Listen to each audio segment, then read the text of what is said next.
Okay, very good morning, boys and girls. Have a happy day. I welcome you all to another session of dividend and interest. Dividend and interest के अगले session में आप सभी लोगों का स्वागत है. ज्यादा टाइम नहीं लूंगा. I won't take lot of time. Will have adequate time to जोड़पो कार्यक्रम. चलो,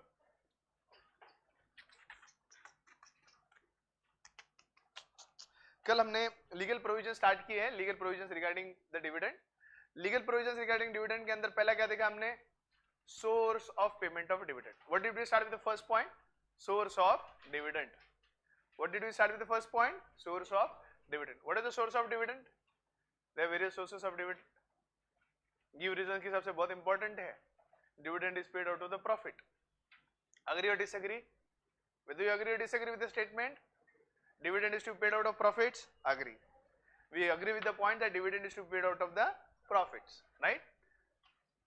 इसको लेकर हमने कल provisions देखे थे regarding the various sources of the dividend.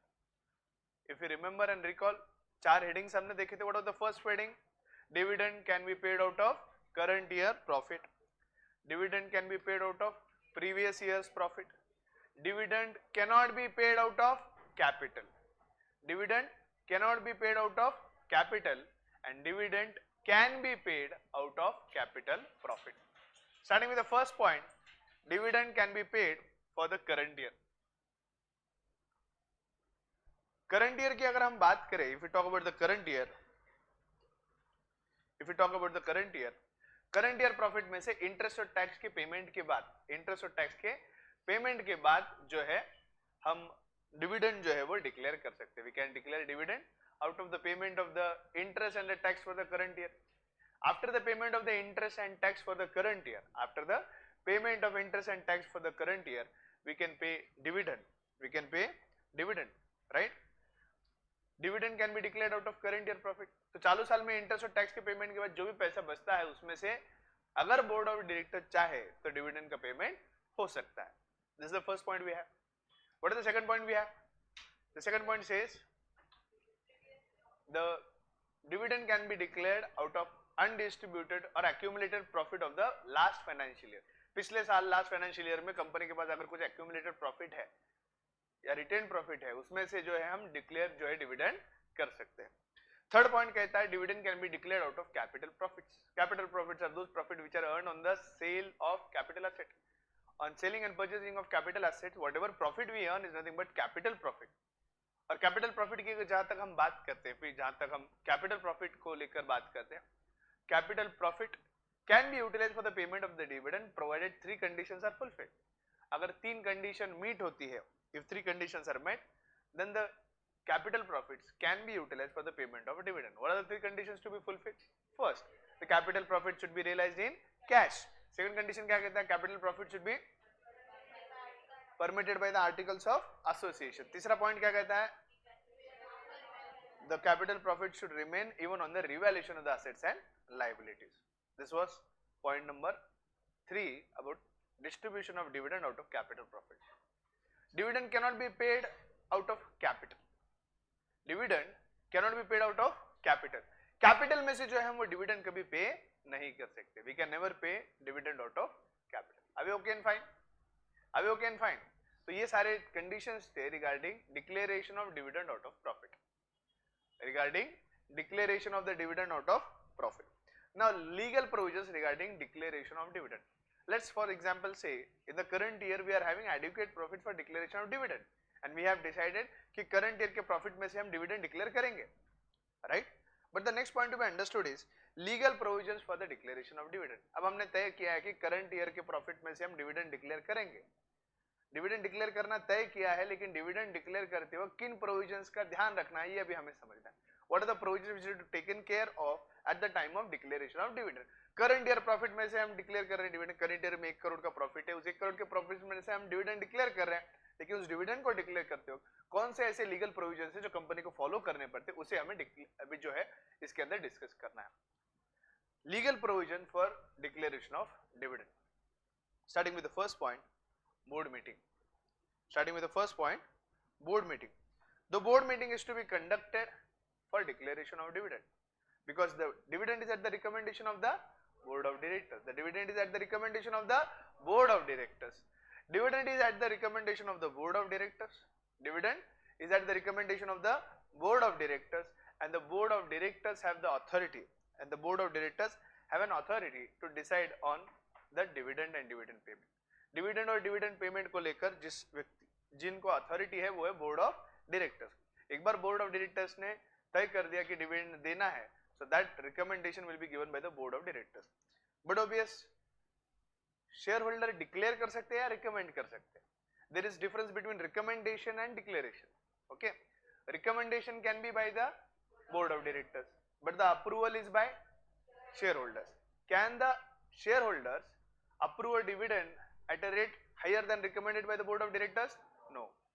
Can they declare a rate of dividend less than what is recommended by the board of directors? Yes. Either equal to or less than can be declared by the members in the annual general meeting.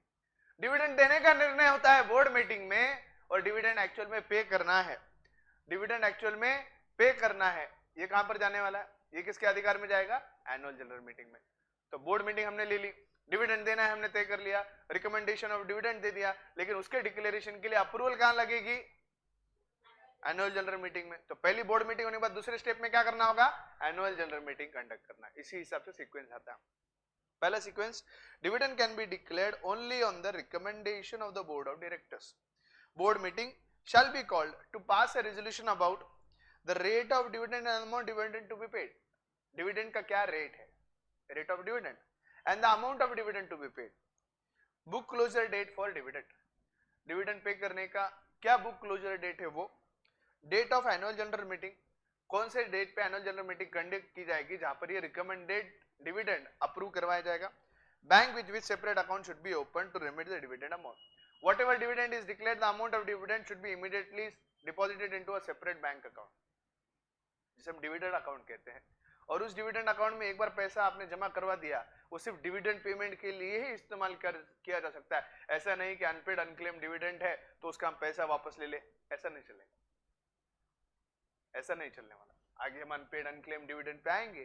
कोई dividend declare कर रहा है लेकिन कोई claim ही नहीं कर रहा, in that particular case it is unpaid और unclaim dividend. Even if it is unpaid or unclaimed dividend, the company cannot take back the dividend again. एक बार तीर निकल गया तो वापस नहीं आता. एक बार जो तीर निकल गया, बंदूक से एक बार गोली निकली तो वापस आती है क्या? नहीं आती. एक बार तीर निकल गया तो निकल गया, तीर वापस नहीं आने वाला. एक बार डिविडेंड डिक्लेयर हो गया, हो गया.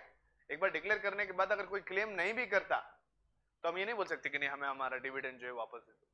एक बार दे दिया, दे दिया. इसलिए आपको कंपलसरी उसको एक अलग अकाउंट में जमा करना पड़ेगा, सेपरेट बैंक अकाउंट में. तो बोर्ड मीटिंग में सबसे पहले हम क्या क्या निर्णय लेंगे?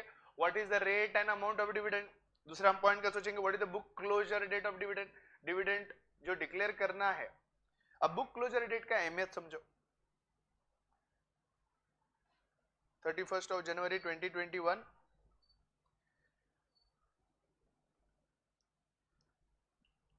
and 31st of December 2020. अभी 2 तारीख है मेरे पास, ठीक है. There are 2 dates.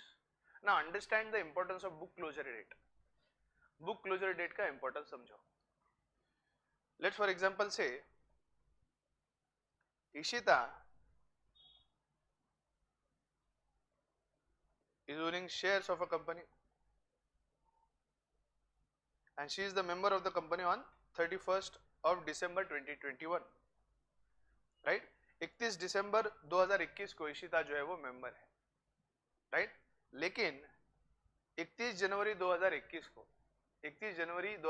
को एक मिनट, थोड़ा टाइम गैप ज्यादा हो रहा है, एक second.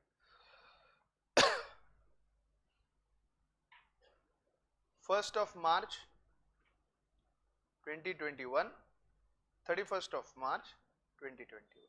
Okay. Now, Ishita is holding shares in a company. Ishita is holding shares in a company on 1st of March 2021, right? क्या हो रहा है भाई Ishita? On 1st of March 2021, the company is owning shares. Ishita इस company ने, यार एक second, Ishita is owning shares of a company. 1 मार्च 2021 को इशिता जी जो है कंपनी के शेयर्स ओन करते हैं. On 31st of March 2021 the shares are owned by Esha. अब यहाँ पे ईशा और ईशिता के बीच में फासला है और 2 दिन के बीच में 2 तारीख है। बुक क्लोजर डेट इंपॉर्टेंट क्यों है समझने की कोशिश करो। 1 मार्च को शेयर का ओनर कौन है? ईशिता। 31 मार्च को ओनर कौन है? 31 मार्च को ओनर कौन है? ईशा, राइट। 1 मार्च को ओनर कौन है? अब जो 31 मार्च एंडेड के लिए डिविडेंड डिक्लेयर होगा, right. The book closure date for the payment of dividend let's assume is 1st of March 2021। जो 1000 शेयर ईशिता के पास थे उसने वो ईशा को बेचे। जो 1000 शेयर ईशिता के पास 1 जनवरी को 1 मार्च को थे वो 31 मार्च को उसने ईशा को बेच दिए। Book closure date is 1st of March 2021। She sold the shares to Esha on 31st of March। Book closure date क्या है? अब मुझे एक सवाल पूछना है आपको। फाइनेंशियल ईयर के एंड के बाद, फाइनेंशियल ईयर के एंड के बाद who is the owner of shares?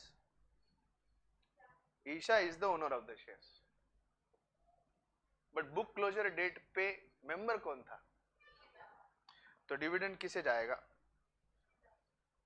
Dividend will go to Ishita even if Isha is holding दो shares at the end of the year, because book closure date for the payment of dividend is on 1st of March 2021। Are you getting my point? तो book closure date determine करता है कि उस दिन कौन member था।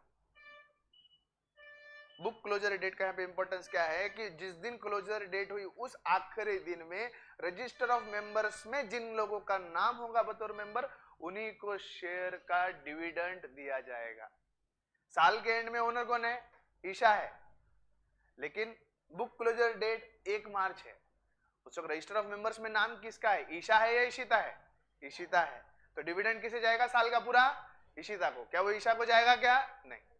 Let's say book closure date is 31st of March 2021, then in that case the dividend will go to Esha and not Ishita, क्योंकि उस क्लोजर डेट पे रजिस्टर ऑफ मेंबर्स में अब इन 1000 शेयर्स के लिए नाम किसका है? ईशा का। समझ में आया बुक क्लोजर डेट का क्या इंपॉर्टेंस है, राइट। तो बोर्ड मीटिंग में यह तय किया जाता है कि रेट ऑफ डिविडेंड क्या होगा, कितना अमाउंट ऑफ डिविडेंड हम पे करेंगे। उसका सेकंड पॉइंट होता है book closure date for dividend. Register of members की बुक कौन से दिन क्लोज करनी है और जिस दिन पे क्लोज होगी उस दिन रजिस्टर ऑफ मेंबर्स में जितने लोगों के जितने मेंबर्स के नाम होंगे उतने मेंबर्स को ही डिविडेंड मिलेगा। उसके बाद फाइनेंशियल ईयर में अगर कोई भी नया मेंबर बनता है तो उसको डिविडेंड नहीं मिलता। Are you okay with the point? Point number 3, date of annual general meeting. जो रिकमेंडेशन दी है इसको अप्रूव करवाना पड़ेगा। तो एनुअल जनरल मीटिंग की क्या तारीख होगी जिसके अंदर ये रेट जो रिकमेंडेड है या अमाउंट ऑफ डिविडेंड है इसे अप्रूव करवाया जाएगा। Bank with which the separate account should be open to remit the dividend amount. और जो डिविडेंड पेमेंट है एक बार तीर निकल के वापस आएगा क्या? नहीं। एक बार बंदूक गोली चलेगी तो वापस आती क्या? एक बार प्रॉमिस करेंगे तो वापस आता है क्या? नो। लेकिन इन सभी चीजों में अपने को ये चीज समझना है कि एक बार डिविडेंड डिक्लेयर हो गया तो उसे वापस नहीं लिया जा सकता। तो कंपनी को जो डिविडेंड पेमेंट है इसे सेपरेट बैंक अकाउंट में जमा करवाना पड़ेगा। अगर डिविडेंड अनपेड है, अनक्लेम्ड है, अगर डिविडेंड अनपेड है, अनक्लेम्ड है, इन that particular case, in case of unpaired and unclaimed dividend, in case of unpaired and unclaimed dividend, it should B lying into that separate account only. इसीलिए जो भी dividend का amount है एक बार declare होने पर पूरा किया। लेट से 1 करोड़ के शेयर्स पे 10 लाख रुपए का डिविडेंड कंपनी ने डिक्लेयर करने का तय किया है, तो पूरी 10 लाख रुपए की रकम आउट ऑफ प्रॉफिट अलग से उस बैंक अकाउंट में जमा हो जाना चाहिए।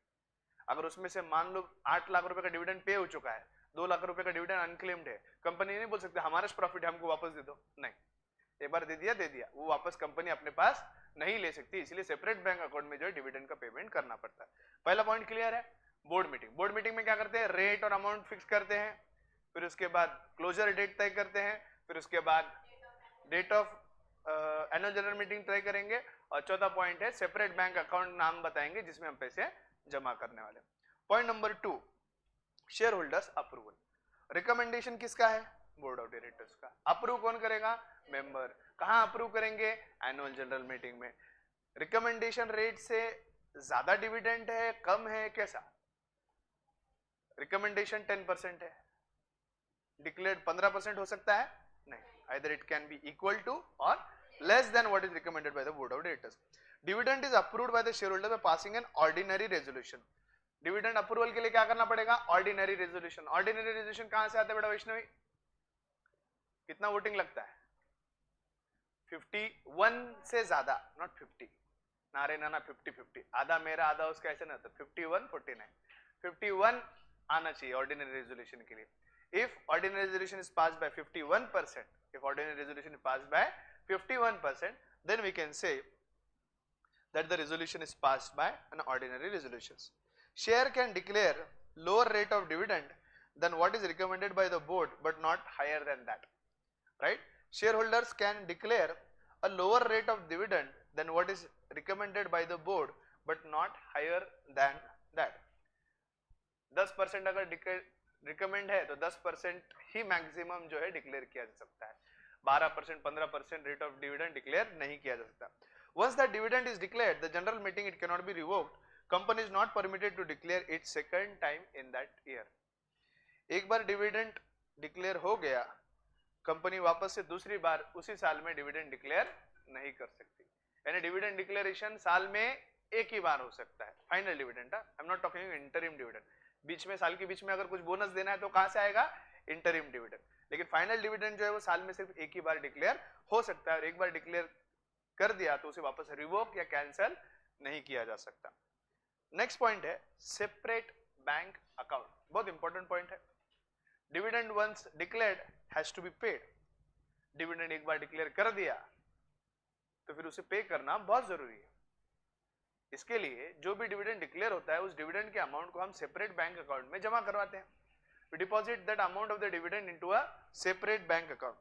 The company must deposit the dividend amount into a separate bank account opened with a scheduled bank called as dividend account within 5 days of its declaration. जो dividend declare हुआ है, डिविडेंड डिक्लेयर कहां होता है? बोर्ड मीटिंग में. Board meeting में dividend declare होता है? नहीं. डिविडेंड डिक्लेयर कहां होता है finally? Annual general meeting. Annual general meeting की तारीख है 1 जनवरी 2021. 5 दिन, 2, 3 फ्रॉम द डेट है क्या? Within 5 date of its declaration. 1 तारीख, 1, 2, 3, 4, 5, यानी 5 तारीख से पहले 5 जनवरी 2021 तक आपको जो डिविडेंड जो है वो पे कर देना है आपको. 5 दिन, 6 तारीख, sorry, 5 days from the date of declaration. यानी 1 तारीख का डिक्लेरेशन का डेट छोड़कर 2, 3, 4, 5, 6 तारीख से पहले आपको जो डिविडेंड है उसे डिक्लेयर करना है. 6 तारीख से पहले जो है वो डिविडेंड आपको डिक्लेयर करना है. You have to declare the dividend before 6 and which is to be declared has to be paid. जो डिविडेंड आपने डिक्लेयर किया है 1 तारीख को, उसको 5 दिन के भीतर आपको पे करना है. इसीलिए डिक्लेयर करते वक्त सोच लो, क्योंकि कंपलसरी 5 दिन के अंदर पेमेंट करना पड़ता है. अगर नहीं पेमेंट करते तो उसकी पेनल्टी, उसकी पनिशमेंट आगे क्या है वो हम देखेंगे. Okay. Now there are certain conditions for listed company regarding payment of dividend.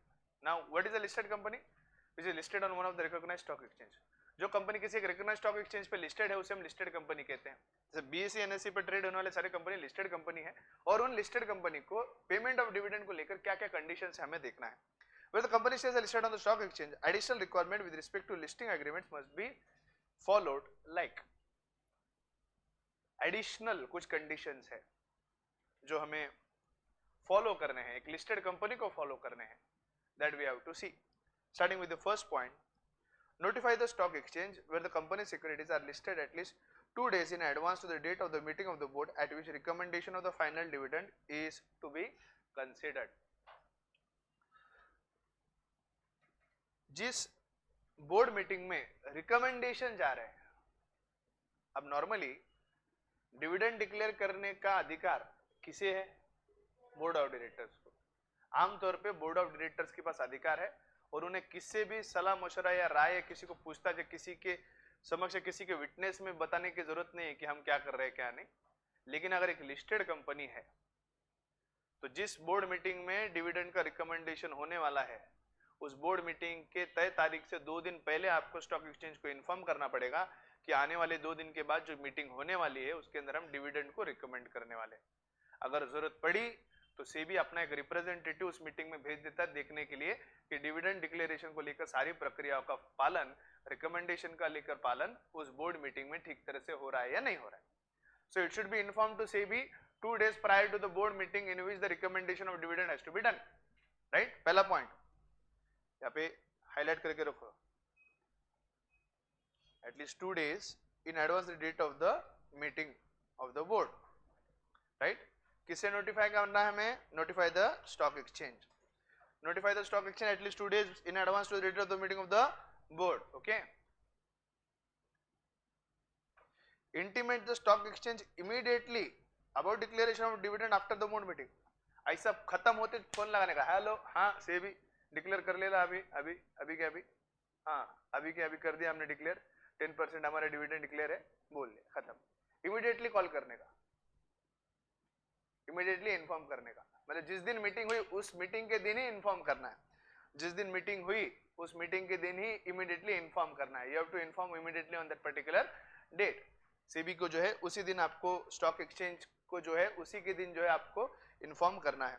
तो जो स्टॉक एक्सचेंज है जिसके ऊपर हमारे शेयर्स लिस्टेड है, जैसे बीएसई में अगर हमारे शेयर्स लिस्टेड है, तो जिस मीटिंग में, जिस तारीख के मीटिंग को हम हमारे डिविडेंड डिक्लेयर करने वाले हैं, तो उस मीटिंग के तारीख के 2 दिन पहले हमें स्टॉक एक्सचेंज को फोन करके बोलना पड़ेगा कि हमारी मीटिंग हो रही है, इस मीटिंग में हम डिविडेंड डिक्लेयर करने वाले हैं।